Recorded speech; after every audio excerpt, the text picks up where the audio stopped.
നമസ്കാരം. കേരളം ഇന്ന് ഒറ്റുനോക്കിയ ബജറ്റ് പ്രഖ്യാപനങ്ങളുടെ പൊടിപടലങ്ങൾ അടങ്ങുകയാണ്.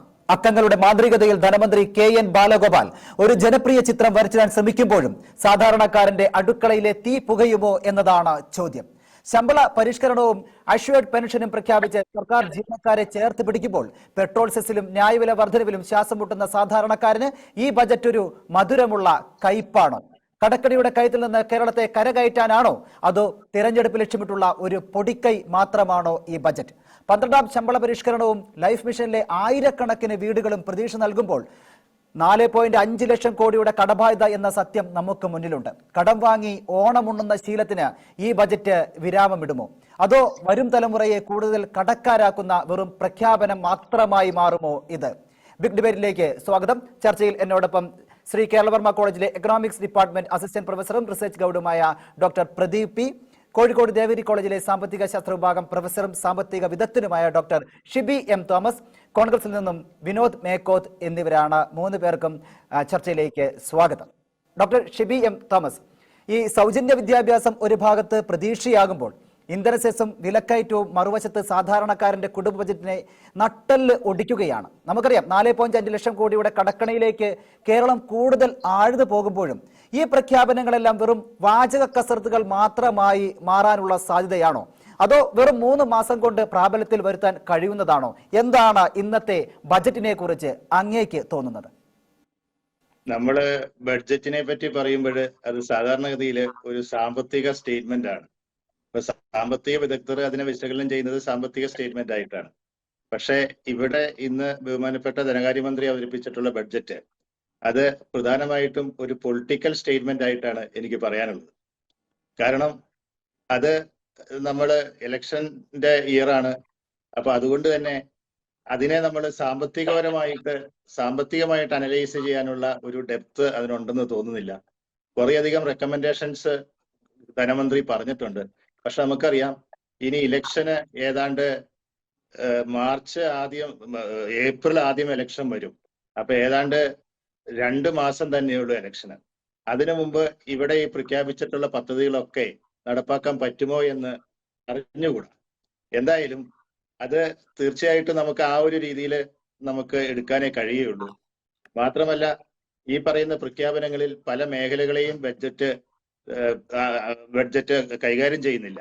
പല മേഖലകൾക്കും ഗവൺമെന്റ് ബഡ്ജറ്ററി അലോക്കേഷൻ നടത്തിയിട്ടില്ല. അതുപോലെ ഇത് പ്രഖ്യാപനങ്ങൾ മാത്രമാണെങ്കിലും നോട്ട് ചെയ്യാൻ പറ്റുന്ന ചില പ്രഖ്യാപനങ്ങൾ, ഒന്ന് എനിക്ക് തോന്നുന്നത് വർക്ക് നിയർ ഹോം എന്ന് പറയുന്ന കോൺസെപ്റ്റ് ഗവൺമെന്റ് ഇൻകോർപ്പറേറ്റ് ചെയ്തിട്ടുണ്ട്. അതേപോലെ തന്നെ ഓട്ടോറിക്ഷകള്, പിന്നെ ഓട്ടോറിക്ഷകള് ഗ്രീൻ ഓട്ടോ ആക്കി മാറ്റാനുള്ള ഒരു 1 time scrap policy government incorporate ചെയ്തിട്ടുണ്ട്. അതേപോലെ അഷ്വേർഡ് പെൻഷൻ സ്കീം, അതും ഒരു നല്ല ഇതായിട്ടാണ് എനിക്ക് തോന്നുന്നത്. ബാക്കിയുള്ള കാര്യങ്ങളെ പറ്റി നമ്മൾ നോക്കിക്കഴിയുമ്പോൾ ഇത് പ്രഖ്യാപനങ്ങളാണ്. കാര്യം നിരവധി സെക്ടേഴ്സിന് ഗവൺമെന്റ് പ്രഖ്യാപനങ്ങൾ കൊടുത്തിട്ടുണ്ട്. ആ പ്രഖ്യാപനങ്ങളെല്ലാം നടപ്പിലാക്കാൻ പറ്റുമോ എന്ന് സന്ദേഹമുണ്ട്. അതുകൊണ്ട് തന്നെ ഈ ബഡ്ജറ്റിനെ തീർച്ചയായിട്ടും ഒരു പൊളിറ്റിക്കൽ സ്റ്റേറ്റ്മെന്റ്, പൊളിറ്റിക്കൽ സ്ലോഗനായിട്ട് മാത്രമേ കാണാൻ കഴിയൂ എന്നുള്ളതാണ് എൻ്റെ വ്യക്തമായ ഒരു അഭിപ്രായം. കാരണം ഇനി 3 മാസം കൊണ്ട് നമുക്ക് ബഡ്ജറ്റിലെ പ്രഖ്യാപനങ്ങൾ നടത്താൻ സാധിക്കുകയില്ല. അതേപോലെ തന്നെ ഇത് കേരളത്തെ സംബന്ധിച്ചിടത്തോളം, കേരളം എന്ന് പറഞ്ഞു കഴിഞ്ഞാൽ നമുക്കറിയാം ഇന്ത്യയുടെ ഒരു സംസ്ഥാനം മാത്രമാണ്. അപ്പൊ ഇന്ത്യ ഗവൺമെന്റിന്റെ നയവും കേന്ദ്ര ഗവൺമെന്റിന്റെ നയവും അനുസരിച്ച് മാത്രമേ നമുക്ക് ഇതിനകത്ത് പ്രഖ്യാപനങ്ങൾ എത്രമാത്രം ഫലപ്രാപ്തിയിൽ എത്താൻ പറ്റുമെന്ന് നമുക്ക് മനസ്സിലാക്കാൻ സാധിക്കുകയുള്ളൂ. ഒരുപക്ഷെ ജീവനക്കാർക്ക് സന്തോഷകരമായ ചില കാര്യങ്ങൾ പ്രഖ്യാപനത്തിലുണ്ട്. ശമ്പള കമ്മീഷൻ പ്രഖ്യാപിച്ചത്, ഈ ശമ്പള കമ്മീഷൻ 3 മാസത്തേക്കാണ് റിപ്പോർട്ട് കൊടുക്കാൻ ആവശ്യപ്പെട്ടിട്ടുള്ളത്. പക്ഷെ 3 മാസത്തിനകം ഇലക്ഷൻ വരും. ഇപ്പൊ ഈ ശമ്പള കമ്മീഷന്റെ റിപ്പോർട്ടും കാര്യങ്ങളൊക്കെ പുതിയതായി വരുന്ന ഗവൺമെന്റിന്റെ കയ്യിലേക്കായിരിക്കും അതിന്റെ റെക്കമെൻഡേഷൻസും കാര്യങ്ങളും അതിന്റെ പ്രഖ്യാപനങ്ങളും കാര്യങ്ങളൊക്കെ പോകേണ്ടത്. അതുകൊണ്ട് തന്നെ ജീവനക്കാർക്ക് അത്ര വലിയൊരു സന്തോഷകരമായ ഒരു അവസ്ഥയാണെന്ന് ഞാൻ കരുതുന്നില്ല. മാത്രമല്ല കുടിശ്ശികയുള്ള DA ആണ് കൊടുക്കാമെന്ന് പറഞ്ഞിട്ടുള്ളത്, അല്ലാണ്ട് പുതിയ DA പ്രഖ്യാപനമല്ല. അപ്പൊ അങ്ങനെയൊക്കെ വന്നു കഴിയുമ്പോൾ ഈ ബഡ്ജറ്റ് ശരിക്കും ഒരു പൊളിറ്റിക്കൽ ആയിട്ടുള്ള ഒരു സ്ട്രാറ്റജി പ്രഖ്യാപനം. ധനമന്ത്രിയുടെ ബഡ്ജറ്റ് പ്രസംഗം ഞാൻ ഇന്ന് മുഴുവൻ ഇരുന്ന് കണ്ടു. അതിനകത്തൊക്കെ എല്ലാം പറയുന്നത് ഒരു രാഷ്ട്രീയ പ്രസംഗമായിട്ട് മാത്രമാണ് എനിക്ക് ഈ ഒരു സാമ്പത്തിക ശാസ്ത്രജ്ഞൻ എന്നുള്ളതിൽ ഇത് വിലയിരുത്താൻ സാധിക്കുകയുള്ളൂ. തീർച്ചയായിട്ടും. അപ്പൊ നമുക്കറിയാവുന്ന സാധാരണക്കാരന്റെ വലിയൊരു പ്രതീക്ഷയാണ്. അത് അവർ ഉറ്റുനോക്കിക്കൊണ്ടിരിക്കുകയാണ്. എന്തെല്ലാമാണ് അടുത്ത ഒരു വർഷം ഞങ്ങൾക്ക് ലഭിക്കാൻ പോകുന്നത് എന്നുള്ള വലിയൊരു സ്വപ്നത്തിലേക്ക് പ്രതീക്ഷയിലേക്കും ഒക്കെ പോകേണ്ട ഒന്നാണ് ഒരു സംസ്ഥാനത്തിന്റെ ബജറ്റ് എന്ന് പറയുന്നത്. അല്ല, ഒരു ബജറ്റ് എന്ന് പറയുമ്പോൾ തന്നെ ഡോക്ടർ പ്രദീപ്, അങ്ങയിലേക്കാണ്. ഈ 1.82 ലക്ഷം കോടിയുടെ റവന്യൂ വരവും 55,000 കോടി കടന്ന ധനക്കമ്മിയും, ഈ കണക്കുകൾക്കിടയിലാണ് കേരളത്തിന്റെ അടുത്ത ധനമന്ത്രി കുറിച്ചിരിക്കുന്നത്. 12ാം ശമ്പള പരിഷ്കരണവും ലൈഫ് മിഷനിലെ ആയിരക്കണക്കിന് വീടുകളും പ്രതീക്ഷ നൽകുമ്പോൾ തന്നെ 4.5 ലക്ഷം കോടിയുടെ കടബാധ്യത എന്ന സത്യം നമുക്ക് മുന്നിലുണ്ട്. ഇന്ന് ശരിക്കും നോക്കുകയാണെങ്കിൽ കേന്ദ്രത്തിന്റെ നിശിതമായി വിമർശിച്ചുള്ള ഒരു ബജറ്റ് അവതരണമാണ് നമ്മൾ ഇന്ന് കാണുകയും ചെയ്തത്. എത്രത്തോളം വസ്തുനിഷ്ഠമായ പ്രഖ്യാപനങ്ങളാണ് ഈ ബജറ്റിൽ ഉണ്ടായിരുന്നത്? ആദ്യമായി ഇന്നത്തെ budget Shri K N Balagopalan ധനമന്ത്രി അവതരിപ്പിച്ചത് തെരഞ്ഞെടുപ്പിന് മുൻപായിട്ടുള്ള ഒരു പ്രഖ്യാപനമായി മാത്രമേ നമുക്കത് കാണാനായിട്ട് സാധിക്കുള്ളൂ. കാരണം ഒരു ബജറ്റ് എന്ന് പറയുന്നത് ഒരു എസ്റ്റിമേറ്റ് ആണ്. അടുത്ത ഒരു സാമ്പത്തിക വർഷത്തേക്ക് ഏപ്രിൽ 1 മുതൽ മാർച്ച് 31 വരെക്ക് പിരിച്ചെടുക്കാവുന്ന നികുതി ഇതര വരുമാനം, അതുപോലെ തന്നെ ചെലവ് എന്നുള്ളതാണ് നമ്മൾ മനസ്സിലാക്കുന്നത്. അപ്പോ ഇത്തരം ഒട്ടനവധി ക്ഷേമ കാര്യങ്ങൾ ഒന്നിച്ച് അവതരിപ്പിക്കുന്നത് തന്നെ നമുക്കറിയാം അത് മുന്നിൽ ഒരു തിരഞ്ഞെടുപ്പിനെ ഉദ്ദേശിച്ചു കൊണ്ടുള്ളതാണ് എന്നുള്ളത്. ഇപ്പൊ നമുക്ക് നോക്കിയാൽ അറിയാം, 100 ദിവസത്തിലധികം സമയം സമരം ചെയ്തുകൊണ്ട് ആശാ വർക്കർമാർ അവരുടെ ആവശ്യങ്ങൾക്ക് വേണ്ടി, വേതന വർധനവിന് വേണ്ടി നമുക്ക് മുന്നിൽ സമരം ചെയ്തിട്ടുള്ളതാണ്. അത് ഈ ഒരു ബജറ്റ് 1000 രൂപ വർദ്ധിപ്പിച്ചുകൊണ്ടാണ് നടത്തിയിട്ടുള്ളത്. അതുപോലെ തന്നെ സാക്ഷരത പ്രൊമോട്ടേഴ്സ്, അംഗൻവാടി ഹെൽപ്പേഴ്സ്, അതുപോലെ തന്നെ തൊഴിലുറപ്പ് പദ്ധതി, അതൊരു വലിയൊരു പ്രശ്നമാണെങ്കിൽ പോലും അതില് ഒരു വക ഇരുത്തി വെക്കുന്നതും, പിന്നെ നേരത്തെ ഷിബി സാർ സൂചിപ്പിച്ചതുപോലെ ഓട്ടോറിക്ഷ തൊഴിലാളികൾ അവരുടെ പിന്നെ റിജുവനേഷന് വേണ്ടിയിട്ടും, ഗിഗ് വർക്കേഴ്സ്, ഇങ്ങനെ സമൂഹത്തിലെ മധ്യവർഗവും അല്ലെങ്കിൽ ഏറ്റവും പിന്നെ വർക്കേഴ്സായി ഇരിക്കുന്ന ആളുകളുടെ ക്ഷേമത്തിന് എന്നുള്ള രീതിയിൽ കുറെ പ്രഖ്യാപനങ്ങൾ നടത്തുക എന്നുള്ളത് ഒരു ദിശാബോധമില്ലാതെ വലിയ ഒരു പിന്നെ എന്താ പറയാ ഒരു സാമ്പത്തിക മാനേജ്മെന്റ് ഈ ബജറ്റിലുടനീളം നമുക്ക് കാണാനായിട്ട് സാധിക്കില്ല എന്നുള്ളത് ആമുഖമായി പറയട്ടെ. ഇതില് ഒരു പ്രധാനപ്പെട്ട കാര്യം ബജറ്റ് ഫിസ്ക്കൽ ഡെഫിസിറ്റുമായിട്ട് ബന്ധപ്പെട്ടാണ്. ധനകമ്മി എന്ന് പറയുന്നത് നമുക്ക് ടോട്ടൽ എക്സ്പെൻഡിച്ചറും റെസീറ്റും തമ്മിലുള്ള, അതായത് വരുമാനവും ചെലവും തമ്മിലുള്ള വ്യത്യാസമാണ്. ഇതിപ്പോ കഴിഞ്ഞ വർഷത്തെ നോക്കി അത് എവിടെയും പരാമർശിച്ചു കണ്ടില്ല ബജറ്റ് പ്രസംഗത്തിൽ. കാരണം അത് ഒരു വലിയൊരു വിഷയം തന്നെയാണ്. നമ്മൾ എന്തെല്ലാം കാര്യങ്ങൾ പറഞ്ഞാലും സാങ്കേതികമായി ഒരു ബജറ്റ് അവതരണത്തിൽ അത്തരം കാര്യങ്ങളും അതിന്റെ സൊല്യൂഷൻസും, അല്ലെങ്കിൽ സൊല്യൂഷൻ ഇല്ലെങ്കിൽ പോലും അതിന്റെ ഒരു നിർദ്ദേശങ്ങളും, ഒരു മാനേജ്മെന്റ്, ഒരു സ്ട്രോങ് ആയിട്ടുള്ള ഒരു ഇടപെടലുകൾ ധനകാര്യ മന്ത്രാലയം നടത്തുന്നു എന്നുള്ളത് ഒന്ന് വരുത്തി തീർക്കാനെങ്കിലും ശ്രമം ഉണ്ടായിരിക്കേണ്ടതാണ്. കാരണം 3 ഇപ്പൊ കണക്കുകൾ നോക്കി കഴിഞ്ഞാൽ 3.86, 3.02, ഏകദേശം 3% ഒരു 0.86, 3.86 എന്നുള്ള നിലയ്ക്ക് ധനകമ്മി വർദ്ധിച്ചിരിക്കുകയാണ്. അതൊരു ഹ്യൂജ്, നേരത്തെ സൂചിപ്പിച്ച പോലെ 50,000 കോടിയുടെ ഡിഫറൻസ് ആണ് അവിടെ നമുക്ക് കാണാനായിട്ട് സാധിക്കുന്നത്. അപ്പൊ ഇതെല്ലാം കണക്കിൽ ഇപ്പോ ഒരു ഡെറ്റ് GSDP റേഷ്യോ എന്ന് പറഞ്ഞ് പിന്നെ ഈ ബജറ്റ് പ്രസംഗത്തിൽ പറയുകയുണ്ടായി. അതായത് നമ്മുടെ കടബാധ്യത 2021 നിന്ന് 24-25 ആകുമ്പോഴത്തേക്കും അത് ഏകദേശം 38.7 നിന്നും 33 കുറഞ്ഞു എന്നുള്ള. അത് നമുക്ക് മനസ്സിലാക്കേണ്ടത് കോവിഡ് സമയത്ത് ഉണ്ടായിട്ടുള്ള ഒരു വരുമാനം ഇല്ലാതിരുന്ന കാലത്ത്, ഒരു പ്രവർത്തനവും ലോകത്ത് തന്നെ ഇല്ലാതിരുന്ന സമയത്ത് സ്വാഭാവികമായിട്ടും ചെലവ് മാത്രമേ ഉണ്ടാവുള്ളൂ. അന്നുണ്ടായിട്ടുള്ള ഒരു ബാധ്യതയാണ്, അല്ലെങ്കിൽ അന്നുണ്ടായിട്ടുള്ള ഒരു ചെലവിന്റെ വർധനവാണ് 38. അത് ലോകമെമ്പാടുമുള്ള ഒരു പ്രതിഭാസമാണ്. അതിൽ നിന്ന് 33 കുറഞ്ഞു എന്നുള്ളതാണ് ഇവിടെ സൂചിപ്പിച്ചിരിക്കുന്നത്. നമുക്ക് കാണാൻ സാധിക്കും 2010 മുതൽ 9-10 മുതൽ 10 വരെ, 2005-6 മുതൽ 10 വരെയുള്ള കാലഘട്ടത്തിൽ 30 താഴെയാണ് ഈ ഡെറ്റ് GSDP റേഷ്യോ ഉണ്ടായിരുന്നത്. ഡെറ്റ് GSDP റേഷ്യോ എന്ന് പറഞ്ഞാൽ മൊത്തം നമ്മുടെ സ്റ്റേറ്റിന്റെ കടബാധ്യതയാണ്. ഇത് 30% താഴെ ഉണ്ടായിരുന്നതാണ് ഇപ്പൊ 33 മുകളിൽ ആവറേജ് ആയിട്ട് കഴിഞ്ഞ 8-9 വർഷമായിട്ട് നിൽക്കുന്നത്. അതൊരു കാര്യം. അതേപോലെ തന്നെ ഈ കടം വർദ്ധിപ്പിക്കുമ്പോൾ അത് സ്വാഭാവികമായിട്ടും ആളോഹരി ഇപ്പോ പെർ ക്യാപിറ്റ ഇൻകം കൂടിയെന്ന് പറയുന്നു, ആളോഹരി വരുമാനം. ഇവിടെ സംഭവിക്കുന്നത് നേരത്തെ ഇന്നലെ എക്കണോമിക് റിവ്യൂവിൽ തന്നെ പറയുന്നുണ്ട്, ഇന്ത്യയിൽ തന്നെ ഏറ്റവും കൂടുതൽ CPI ഇൻഫ്ലേഷൻ, അതായത് കൺസ്യൂമർ പ്രൈസ് ഇൻഡെക്സിന്റെ പിന്നെ പണപ്പെരുപ്പം ഉണ്ടായിട്ടുള്ളതും കേരളത്തിലാണെന്ന്. അപ്പൊ ഈ പണപ്പെരുപ്പം ഉണ്ടാകുന്നതോടുകൂടി ഈ പെർ ക്യാപിറ്റ ഇൻകം ആളോഹരി വരുമാനവും വർദ്ധിപ്പിക്കുമ്പോൾ എന്താ സംഭവിക്കുന്നത്? റിയൽ ഇൻകം എന്ന് പറയുന്നത്, അതായത് വാങ്ങാനുള്ള ശേഷി, സാധാരണക്കാരന്റെ വാങ്ങാനുള്ള ശേഷിയും അതുപോലെ തന്നെ അവന്റെ സ്റ്റാൻഡേർഡ് ഓഫ് ലിവിങ്ങിനുമാണ്, അല്ലെങ്കിൽ അവന്റെ പിന്നെ ദൈനംദിന ജീവിതത്തെയാണ് അത് ഡയറക്റ്റ് ആയിട്ട് ബാധിക്കുന്നത്. അപ്പൊ ഇത്തരം വസ്തുതകളെ മറച്ചു വയ്ക്കുന്ന രീതിയിലുള്ള ചില അവതരണങ്ങൾ മാത്രമായിട്ട് ഇതിനെ നമുക്ക് കാണാനായിട്ട് സാധിക്കും.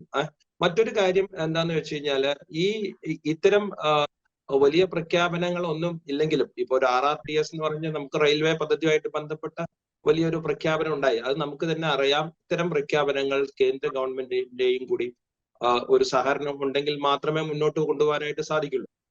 ഇല്ല എന്നുണ്ടെങ്കിൽ ഇതൊരു പ്രഖ്യാപനമായിട്ട് തന്നെ 100 കോടി ഇരുത്തുന്നു എന്ന് പറയുന്നു. അത് ഓഫീസും അതിന്റെ മറ്റു കാര്യങ്ങളായിട്ട് ചിലപ്പോൾ പോയേക്കാം.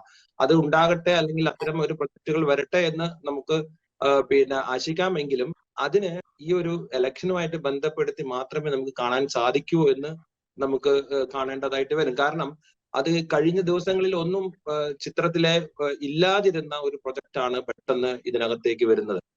പാരലായിട്ട് പിന്നെ ഈ ശ്രീധരന്റെയും പിന്നെ കേന്ദ്ര ഗവൺമെന്റിന്റെ ഒക്കെ പദ്ധതികൾ അവിടെ നിലനിൽക്കുമ്പോൾ തന്നെ ഇങ്ങനെ പുതിയൊരു പ്രഖ്യാപനം വരുന്നു എന്നുള്ളത്. അപ്പൊ ഇതെല്ലാം കൂടി ചേർത്ത് വെച്ച് വായിക്കുമ്പോൾ ഇതിൽ കൂടാതെ തന്നെ നമുക്ക് മനസ്സിലാക്കേണ്ട മറ്റൊരു മേഖലയാണ് ഉന്നത വിദ്യാഭ്യാസവുമായി ബന്ധപ്പെട്ട്. ഇപ്പോ ആർട്സ് ആൻഡ് സയൻസ് കോളേജുകളിലെ കുട്ടികൾക്ക് പിന്നെ സൗജന്യ ഫീസ് സൗജന്യമായി അല്ലെങ്കിൽ ഫീസ് ഇല്ലാതെ പഠിക്കാനായിട്ടുള്ള സൗകര്യം ഒരുക്കും. നല്ലത് തന്നെയാണ്, തീർച്ചയായിട്ടും അതിന് സ്വാഗതാർഹമാണ്.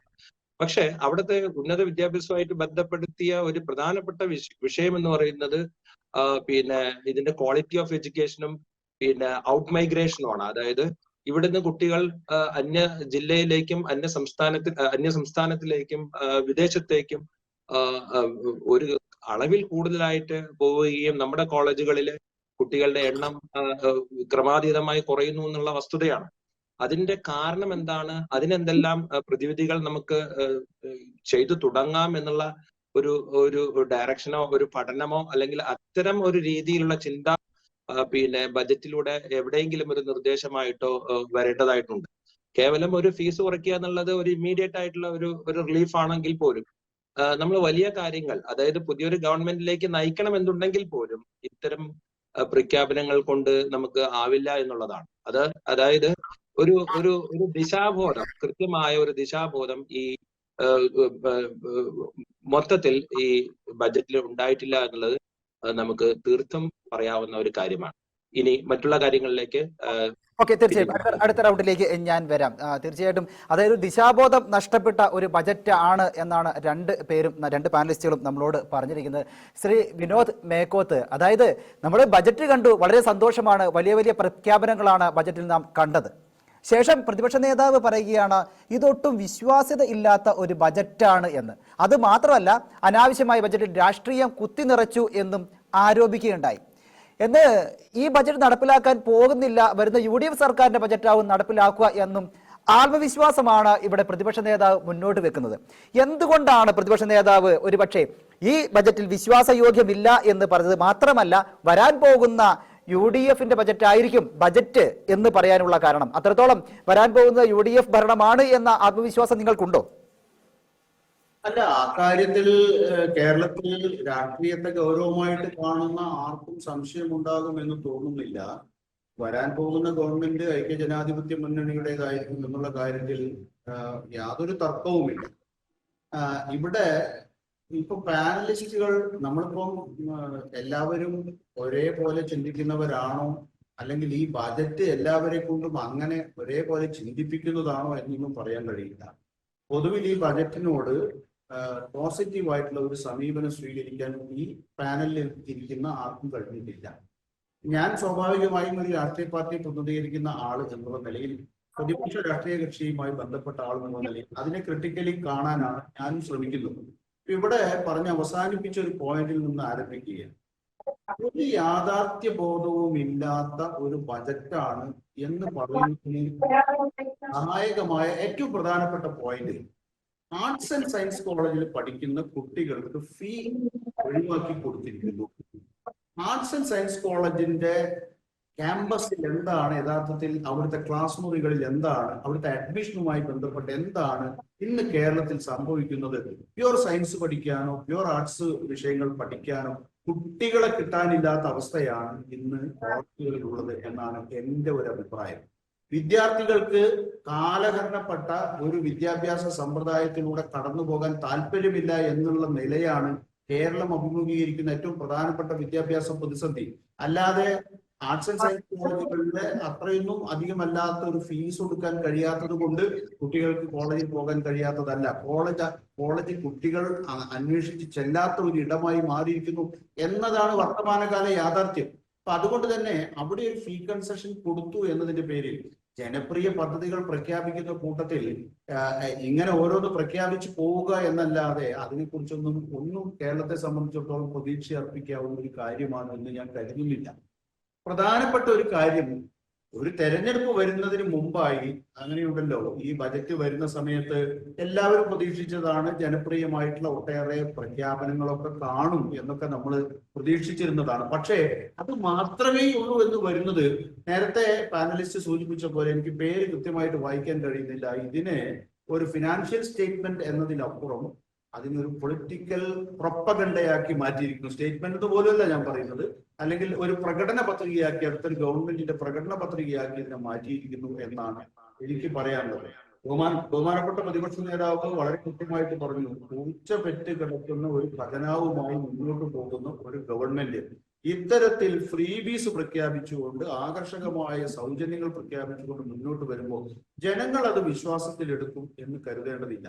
കുട്ടികൾ ഭക്ഷണം കഴിക്കാൻ മടിക്കുമ്പോൾ അമ്പിളിമാമനെ പിടിച്ചു തരാമെന്ന് പറയുന്നത് പോലെയാണ് യഥാർത്ഥത്തിൽ മുതിർന്നവരോട് ബഹുമാനപ്പെട്ട ധനകാര്യ വകുപ്പ് മന്ത്രി ഈ പ്രഖ്യാപനങ്ങളിലൂടെയൊക്കെ പറഞ്ഞിട്ടുള്ളത്. സാധാരണഗതിയിൽ എൻ്റെ കൂടെ ഇപ്പൊ പാനലിസ്റ്റുകളായി തിരിക്കുന്നത് രംഗത്ത് ധനതത്വശാസ്ത്രത്തിൽ ബിരുദവും ബിരുദാനന്തര ബിരുദവും ഒക്കെ ഉള്ള ആളുകളാണ്. അപ്പൊ അതുകൊണ്ട് തന്നെ നമ്മൾ മനസ്സിലാക്കേണ്ടത്, ഒരു സമ്പദ്ഘടനയെ വളരെ ഗണ്യമായി സ്വാധീനിക്കുന്ന പ്രധാനപ്പെട്ട 3 മേഖലകളിൽ ഏത് മേഖലയ്ക്കാണ് അത്, പിന്നെ വ്യവസായമാകട്ടെ, കൃഷിയാകട്ടെ, സർവീസ് മേഖലയാകട്ടെ, ഈ 3 മേഖലയിൽ ഏതെങ്കിലും ഒന്നിന് അടുത്തൊരു വർഷത്തേക്ക് മാത്രമല്ല, അല്ലെങ്കിൽ അടുത്തൊരു 10 വർഷത്തേക്ക് ദീർഘവീക്ഷണത്തോടുകൂടി ചെയ്യാൻ കഴിയുന്ന തരത്തിലുള്ള എന്തെങ്കിലും ഒരു പദ്ധതി ഈ ബജറ്റ് വിഭാവനം ചെയ്യുന്നുണ്ടോ? യാഥാർത്ഥ്യബോധമുള്ള എന്ത് പദ്ധതിയാണ് അതിലുള്ളത്? എല്ലാവർക്കും സൗജന്യങ്ങൾ വാരി വിതറിക്കൊണ്ട് പോകാൻ കഴിയുന്ന ഒരു സാഹചര്യം, അത് തന്നെ നമുക്ക് എങ്ങനെ വിശ്വാസത്തിൽ എടുക്കാൻ പറ്റും? നിങ്ങൾക്ക് ഓർമ്മയുണ്ടാകും, കോടതി മുന്നിൽ സർക്കാരിനെ പ്രതിനിധീകരിച്ചു കൊണ്ട് പോയ ഉദ്യോഗസ്ഥന്മാർ കോടതിക്ക് മുമ്പാകെ പറഞ്ഞത്, പെൻഷൻ കൊടുക്കാൻ കഴിയാതെ, ശമ്പളം കൊടുക്കാൻ കഴിയാതെ നട്ടം തിരിഞ്ഞ വേളയിൽ കോടതിയിൽ പോയ KSRTC ജീവനക്കാരോട് അവരുടെ ശമ്പള ആവശ്യത്തെക്കുറിച്ച് ചോദിച്ചപ്പോൾ ഞങ്ങൾക്ക് അവരുടെ കയ്യിൽ കൊടുക്കാൻ പണമില്ല എന്ന് പറഞ്ഞ സർക്കാരാണ്. പണമില്ലെങ്കിൽ നിങ്ങൾ ഈ പണി നിർത്തിപ്പോ എന്ന് കോടതി സർക്കാരിനോട് പറയേണ്ട സ്ഥിതി വന്നു. അതുപോലെ തന്നെയാണ് ആശാ വർക്കർമാർക്ക് എത്ര സമരം ചെയ്തു, എത്ര കാലം സമരം ചെയ്തു മഴയും വെയിലും കൊണ്ട്, അവർക്ക് കൊടുക്കാൻ ഒരു 100 രൂപ അവർക്ക് അധികം കൊടുക്കുന്നതിന് കഴിയില്ല എന്ന് പറഞ്ഞ്, പണമില്ല എന്ന് പറഞ്ഞവരാണ്. അതുപോലെ തന്നെ പല പഞ്ചായത്തുകളും വിഭജിക്കുന്നതിന്റെ ആവശ്യവുമായി കോടതി പോയ സമയത്ത് പഞ്ചായത്തുകൾ വിഭജിക്കാൻ പറ്റുന്ന തരത്തിലുള്ള സാമ്പത്തിക നില സർക്കാരിനില്ല എന്ന് പറഞ്ഞവരാണ്. മാത്രവുമല്ല, എത്ര വട്ടമാണ് ധനകാര്യമന്ത്രി KN ബാലഗോപാലിന്റെ ഭാഗത്ത് നിന്ന് കടം വാങ്ങുന്നതിനെ കുറിച്ച്, കടം വാങ്ങാൻ അനുവദിക്കാത്തതിനെ കുറിച്ച്, കടം വാങ്ങേണ്ടതിന്റെ അനിവാര്യതയെ കുറിച്ച് അദ്ദേഹത്തിന്റെ എത്ര പ്രസ്താവനകൾ നമ്മൾ കണ്ടതാണ്. കേരളത്തിന്റെ പൊതുകടം ഇന്ന് 4.5 ലക്ഷം കോടി രൂപയിൽ എത്തി നിൽക്കുന്നെങ്കിൽ എവിടേക്കാണ് നമ്മൾ പോകുന്നത് എന്നതിനെ സംബന്ധിച്ച് പിന്നെ റിസർവ് ബാങ്കിനാണെങ്കിലും കൺട്രോളർ ആൻഡ് ഓഡിറ്റർ ജനറലിൻ്റെതായിട്ടുള്ള റിപ്പോർട്ട് വന്നത് ഈ കേരളത്തിൽ കഴിഞ്ഞ ഭരണകൂടം നിലനിൽക്കുമ്പോഴാണ്. ശ്രീലങ്കയിലേക്ക് കേരളം മാറുന്നത് അനധിവിദൂര ഭാവിയിൽ സംഭവിക്കാൻ പോകുന്ന ഒരു ദുരന്തമാണ് എന്ന് പോലുള്ള പിന്നെ പരാമർശങ്ങൾ റിസർവ് ബാങ്ക് ഓഫ് ഇന്ത്യയുടെ ഭാഗത്തു നിന്നൊക്കെ വന്നതാണ് കേരളത്തിൽ. ഏറ്റവും പ്രധാനപ്പെട്ടത്, വി ഡി സതീശൻ അതിനെ വിമർശിച്ചുകൊണ്ട്, എതിർത്തുകൊണ്ട്, സ്വാഭാവികമാണ് അദ്ദേഹം വിമർശിക്കും. പക്ഷേ വിമർശിച്ചുകൊണ്ട് പറഞ്ഞ കാര്യങ്ങളിൽ എനിക്ക് ഏറ്റവും പ്രധാനപ്പെട്ടതായിട്ട് തോന്നിയിട്ടുള്ളത് പദ്ധതി പ്രവർത്തനം നടത്തുന്നതിൽ ഏതാണ്ട് 38% മാത്രമാണ് നമ്മൾ ഈ ജാനുവരി അവസാനം എത്തി നിൽക്കുമ്പോൾ ഈ ഗവൺമെന്റിന്റെ പെർഫോമൻസ് എന്ന് പറയുന്നത്. അപ്പൊ ഒരു 50% താഴെയിലേക്ക് ഒരു പക്ഷേ മാർച്ച് 31 ആകുമ്പോഴേക്കും എത്തുമോ എന്ന് നമുക്ക് അറിയാൻ കഴിയില്ല. കാരണം നമ്മൾ തെരഞ്ഞെടുപ്പിന്റെ പക്കത്തേക്ക് പോവുകയാണ്. അപ്പോ കഴിഞ്ഞ വർഷത്തെ പെർഫോമൻസും ഏതാണ്ട് 40%-ഓളമേ ഉള്ളൂ എന്നാണ് ഞാൻ മനസ്സിലാക്കുന്നത്. അപ്പൊ പദ്ധതി പ്രവർത്തനം പോലും ബജറ്റിൽ തുക വകയിരുത്തുക, വലിയ വലിയ കാര്യങ്ങളൊക്കെ പറയുക എന്നല്ലാതെ പദ്ധതി വെട്ടിക്കുറയ്ക്കുന്ന പണിയാണ് സാമ്പത്തിക വർഷത്തിന്റെ പകുതിക്ക് ശേഷം ആരംഭിക്കുന്നത്. ഗവൺമെന്റിന്റെ പ്രധാനപ്പെട്ട പണിയാണ് ഇത്. ഗവൺമെന്റിന്റെ പ്രവർത്തനങ്ങളിൽ മാത്രം നിഴലിക്കുന്ന ഒരു കാര്യമല്ല. 100% പദ്ധതിക്ക് വെച്ച പണം അത് 48%-ഓ 38%-ഓ ഒക്കെ ആയി കുറയ്ക്കുന്ന സമയത്ത് നാടിന്റെ വികസന പ്രവർത്തനങ്ങൾ നിലച്ചു പോകുന്നു എന്ന് പറയുന്നത് ഗവൺമെന്റിന്റേത് മാത്രമല്ല, താഴെത്തട്ടിലേക്ക് ലോക്കൽ ബോഡിയിലേക്ക് കൊടുക്കുന്ന പദ്ധതി വിഹിതവും ഇതേപോലെ വെട്ടിക്കുറവ് വരുത്തി ലോക്കൽ ബോഡീസ് പോലും കഴിഞ്ഞ ഇത് നമ്മൾ ഈ ചർച്ച കാണുന്ന ലോക്കൽ ബോഡിയുമായി ബന്ധപ്പെട്ട ആളുകളൊക്കെ ഉണ്ടാവുമല്ലോ. എത്ര പദ്ധതി വിഹിതം, എത്ര പദ്ധതികളാണ് വെട്ടിക്കുറയ്ക്കുകയും ആ പഞ്ചായത്തിന്റെ പ്രവർത്തനങ്ങൾ തന്നെ തകിടം മറിഞ്ഞു പോകുന്ന. അപ്പോൾ ഇത് ഒരു ഇടത്ത് മാത്രം നിൽക്കുന്നതല്ല ഈ പദ്ധതി വിഹിതം വെട്ടിക്കുറയ്ക്കേണ്ടി വരുന്ന ധനസ്ഥിതി എന്ന് പറയുന്നത്. അങ്ങനെ ഒരു ഗവൺമെന്റ് ഞങ്ങൾ അധികാരത്തിൽ വന്നാൽ ധനകാര്യ കമ്മീഷനെ വെക്കുന്നു, അതിന് റിവിഷൻ പ്രഖ്യാപിക്കുന്നു, അതുപോലെ തന്നെ പിന്നെ കുടിശ്ശിക ഞങ്ങൾ കൊടുത്തു തീർക്കുമെന്ന് പറയുന്നു. എത്ര ലക്ഷം കോടി രൂപ വേണം? 1 ലക്ഷം കോടി രൂപയിലധികം വേണമെന്നാണ് മനസ്സിലാക്കുന്നത്. അത് ഒരു ഗഡു മാത്രം കൊടുക്കാം, ബാക്കിയുള്ള ഗഡുവോ കുടിശ്ശികയോ ആർക്ക് കൊടുക്കാൻ കഴിയും? അപ്പം ജനങ്ങളുടെ മനസ്സിൽ കണ്ണിൽ പൊടിയിടുന്ന തരത്തിൽ ഉള്ള ചില പ്രഖ്യാപനങ്ങൾ നടത്തി കയ്യടി ബജറ്റാക്കി മാറ്റി അത് തങ്ങൾക്ക് വോട്ട് നേടിത്തരും എന്നാണ് ഇവിടെ പറയുന്നത്. ലൈഫ് മിഷനെ സംബന്ധിച്ച് പറഞ്ഞു, ലൈഫ് മിഷന്റെ പദ്ധതി പ്രവർത്തനങ്ങളിൽ പണം വിനിയോഗിക്കാത്ത അവസ്ഥയാണ് കേരളത്തിൽ ഉള്ളത്. അപ്പൊ അടിസ്ഥാന ജനവിഭാഗങ്ങളെ സംബന്ധിച്ചിടത്തോളമുള്ള ആവശ്യങ്ങൾക്ക് നേരെ മുഖംതിരിഞ്ഞു നിൽക്കുകയും പദ്ധതി പ്രവർത്തനങ്ങൾ അവതാളത്തിലാക്കുന്ന തരത്തിൽ പണം വെട്ടിക്കുറയ്ക്കുകയും ചെയ്ത ഒരു പാരമ്പര്യമുള്ള ഗവൺമെന്റിനോട് വെല്ലുവിളിച്ചുകൊണ്ടാണ് ബഹുമാനപ്പെട്ട പ്രതിപക്ഷ നേതാവ് പറഞ്ഞത്, നിങ്ങൾ കഴിഞ്ഞ വർഷത്തെ സാമ്പത്തിക പ്രവർത്തനങ്ങളെ കുറിച്ച്, ബജറ്റ് പ്രവർത്തനങ്ങളെ കുറിച്ച് ഒരു ധവളപത്രം പുറത്തിറക്കാൻ കഴിയുമോ എന്ന് ധനമന്ത്രിയെ വെല്ലുവിളിക്കുന്ന സാഹചര്യം വരെ ഉണ്ടായി. അപ്പം ഈ അത്രമാത്രം കുത്തഴിഞ്ഞൊരു ധനകാര്യ മാനേജ്മെന്റുമായിട്ടാണ് ഈ ഗവൺമെന്റ് മുന്നോട്ട് പോയിട്ടുള്ളത്. നിങ്ങൾ ഓർത്തു നോക്കൂ, എന്തെല്ലാം പരിപാടികൾ മുടങ്ങിക്കിടക്കുന്നു, എന്തെല്ലാം കാര്യങ്ങൾ അവതാളത്തിലായി കിടക്കുന്നു. ഇതൊക്കെ സാമ്പത്തിക നില മോശമായതുകൊണ്ട് മാത്രം കേരളത്തിൽ സംഭവിച്ചതാണ്. അങ്ങനെയൊരു ബജറ്റ് യഥാർത്ഥത്തിൽ ഒരു വോട്ട് ഓൺ അക്കൗണ്ട് പാസ്സാക്കി ഞങ്ങൾക്ക് മാർച്ച് 31 ഈ സാങ്കേതികമായി പാസ്സാക്കേണ്ട ഒരു ബജറ്റ് എന്നുള്ള നിലയിൽ ചുരുങ്ങിയ ദിവസത്തേക്കുള്ള ഒരു വോട്ട് ഓൺ അക്കൗണ്ട് പാസ്സാക്കലായിരുന്നു മര്യാദ. അതേസമയം അത് അമിത ആത്മവിശ്വാസം പ്രകടിപ്പിച്ചുകൊണ്ടാണ് ഞങ്ങൾ തന്നെയാണ് അധികാരത്തിൽ വരാൻ പോകുന്നത് എന്ന് പറയാതെ പറഞ്ഞതുകൊണ്ട് മാത്രം കാര്യമായില്ലല്ലോ. ഈ ബജറ്റ് തന്നെയാണ് നടക്കാൻ പോകുന്നത്. അതുകൊണ്ടാണ് ശ്രീ വി ഡി സതീശൻ പറഞ്ഞത്, ഇത് ഈ ബജറ്റ് അല്ല നടപ്പാക്കാൻ പോകുന്നത്, ബജറ്റ് നടപ്പാക്കാൻ പോകുന്നത് അടുത്ത ഗവൺമെന്റ് ആണ്. അടുത്ത ഗവൺമെന്റിന് നേതൃത്വം കൊടുക്കാൻ പോകുന്നത് LDF അല്ല, UDF ആണ്. അതുകൊണ്ട് തന്നെ ആ ബജറ്റിനെ സംബന്ധിച്ചുള്ള നിർദ്ദേശങ്ങൾ മറ്റൊരു തരത്തിൽ മറ്റൊരു സമയത്ത് പറയാം എന്നൊക്കെ വി ഡി സതീശൻ പറയാൻ കാരണം അതാണ്. അപ്പൊ ഞാൻ പറഞ്ഞു, ഇങ്ങനെ ഒരു ബജറ്റിന് ഒരു സംസ്ഥാനത്തിന്റെ സാമ്പത്തിക നിലയിൽ ജനങ്ങൾക്ക് മുമ്പിൽ വരച്ചു ആ ഒരു ഡോക്യുമെന്റ് ഇത്തരത്തിൽ രാഷ്ട്രീയ ഒരു പിറക്കടലാസാക്കി മാറ്റുന്ന നിലയിലേക്കാണ്. 2-2.5 മണിക്കൂർ അത് വായിച്ചിട്ട് എന്താ കാര്യം? ഇതല്ലേ കാര്യം. തേങ്ങ എത്ര അരച്ചിട്ടെന്താ, താളല്ലേ കറി എന്ന് ചോദിച്ചിട്ടുണ്ട്. അതുപോലെയാണ് സ്ഥിതി. അപ്പൊ ആ രീതിയിൽ നേരത്തെ സാമ്പത്തിക സർവേ വന്നു. സാമ്പത്തിക സർവേയിൽ പറയുന്നത് എന്താണ്? കേരളമാണ് ഏറ്റവും കൂടുതൽ പണപ്പെരുപ്പം സംസ്ഥാനങ്ങളിൽ, ഇന്ത്യയിലെ സംസ്ഥാനങ്ങളിൽ പണപ്പെരുപ്പം അനുഭവിക്കുന്ന ഒരു സംസ്ഥാനം എന്ന് സാമ്പത്തിക സർവേ തൊട്ട് മുമ്പ് പുറത്തുവിട്ടപ്പോൾ പറഞ്ഞു. എന്താണ് അതിനു വേണ്ടിയിട്ടുള്ള മെഷേഴ്സ് ഗവൺമെന്റ് എടുത്തിട്ടുള്ളത്? ഒന്നുമില്ല. നമ്മൾ കേട്ടതാണല്ലോ, ഇവിടുത്തെ മാർക്കറ്റിൽ ഇടപെടുന്നതിന്, വിലക്കയറ്റം നിയന്ത്രിക്കുന്നതിന് മാർക്കറ്റിന്റെ ഇന്റർവെൻഷൻ സർക്കാർ പരാജയപ്പെട്ട നമ്മൾ കണ്ടതാണ്. ഓണത്തിന് പോലും സപ്ലൈകോ സൂപ്പർ മാർക്കറ്റുകളിൽ സാധനം കൊടുക്കാൻ കഴിയുന്നില്ല. കാരണം എന്താ? കോൺട്രാക്ടർമാർക്ക് കോടാനുകോടികളാണ് കുടിശ്ശിക. ആ കുടിശ്ശിക കൊടുത്തു തീർക്കാൻ കഴിയാതെ വന്നപ്പോ ഈ പറയുന്ന സൂപ്പർ മാർക്കറ്റുകളിൽ സാധനം ഉണ്ടായിരുന്നില്ല ഓണക്കാലത്ത് പോലും. അതല്ലേ ഗവൺമെന്റിന്റെ മാർക്കറ്റിലെ ഇന്റർവെൻഷൻ എന്ന് പറയുന്നത്? മാർക്കറ്റിലെ ഇടപെടൽ പണപ്പെരുപ്പം അല്ലെങ്കിൽ വിലക്കയറ്റം നിയന്ത്രിക്കുന്നതിന് വേണ്ടി കഴിഞ്ഞിട്ടില്ല. ആശുപത്രികളുടെ സ്ഥിതി എന്താണ്? അവിടെ അവിടെ ആശുപത്രി ഉപകരണങ്ങൾ, മരുന്നുകൾ കൊടുക്കുന്ന കോൺട്രാക്ടർമാർക്ക്, അവർക്ക് കരാറുകാർക്ക് കോടികളുടെ കുടിശ്ശികയാണ്. ആ കുടിശ്ശിക കൊടുത്തു തീർക്കാൻ കഴിയുന്നില്ല. രോഗവുമായി ആശുപത്രിയിലേക്ക് ചെല്ലുന്ന ആളുകൾ നൂലും സൂചിയും കൊണ്ടുപോയി സർജറിക്ക് ഹാജരാവേണ്ട സ്ഥിതിയിലേക്കാണ് കേരളത്തിലെ ഹോസ്പിറ്റലുകൾ നിൽക്കുന്നത്. എല്ലാ അർത്ഥത്തിലും നിങ്ങൾ നോക്കൂ, ഇവിടെ ഒരു ഒരു ഒരു സർവകലാശാലയ്ക്ക് നാഥനില്ലാതായിട്ട് എത്ര കാലമായി? ഏതെങ്കിലും ഒരു സർവകലാശാലയ്ക്ക് ഉന്നത വിദ്യാഭ്യാസ രംഗം ഇത്തരത്തിൽ കുത്തഴിഞ്ഞു പോയ ഒരു കാലഘട്ടം കേരളത്തിൽ ഉണ്ടായിട്ടില്ല. അതിന് പരിഹാരം ഉണ്ടാക്കാൻ കഴിയാതെ തൊലിപ്പുറമെ ലേപനം പുരട്ടുന്ന തരത്തിൽ ആർട്സ് ആൻഡ് സയൻസ് കോളേജിലെ കുട്ടികൾക്ക് ഈ ഡിഡക്ട് ചെയ്ത് കൊടുത്ത് അല്ലെങ്കിൽ അത് ഒഴിവാക്കി കൊടുത്തത് കൊണ്ടൊന്നും യഥാർത്ഥത്തിൽ കേരളത്തിലെ വിദ്യാഭ്യാസ രംഗം മാറില്ല. അന്താരാഷ്ട്ര തലത്തിൽ സർവകലാശാലകളെ അന്വേഷിച്ചു പോകുന്ന വിദ്യാർത്ഥികളുള്ള ഒരു സംസ്ഥാനമാണ് കേരളം. എന്താണ് അവരുടെ ലക്ഷ്യം എന്നോ അവരേത് തരത്തിലാണ് ചിന്തിക്കുന്നത് എന്നോ മനസ്സിലാക്കാൻ കഴിയാത്ത ഒരു ഗവൺമെന്റ് ആണ് കേരളം ഭരിക്കുന്നത് എന്നതിന് ഇതിനേക്കാൾ വലിയൊരു തെളിവും ഉദാഹരണവും ആവശ്യമില്ല.